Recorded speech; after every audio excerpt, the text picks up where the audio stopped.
ده شكله هوريهولكم ان شاء الله وانا بنزله على ان شاء الله وانا بحطه على الصينيه بقدمه.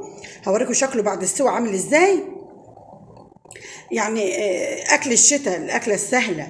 انا عملت صلصته، بحمر بصله، بحط كيلو طماطم، لتر من الطماطم، اسيبها تتسبك حلوه قوي. بحط 5 بصلات اضربهم في الكبه مع 3 ربطات، مع 3 حزمات شبت وكزبره. بضرب ده كله في بعضه، بهمكهم مع بعض قوي. واخر حاجه بعملها خالص هي الرز. لازم الرز ده يبقى اخر مرحله انتي تعمليها عشان ما يعجنش معاكي. هتمرطي المرته دي حلوه قوي بالملح والفلفل، بهاراتك بتاعت المحشي. وبعدين تنزليها على الرز، تلفيها قوي قوي قوي، تحط عليها الصلصه وتبداي لف. انا هكتب لكم ده كله ان شاء الله في وصفات في صندوق الوصف بتاع القناه بتاعتي. واي استفسار واي حاجه يا ريت تتواصلوا معايا وتكتبوا لي في التعليقات ان شاء الله باذن الله.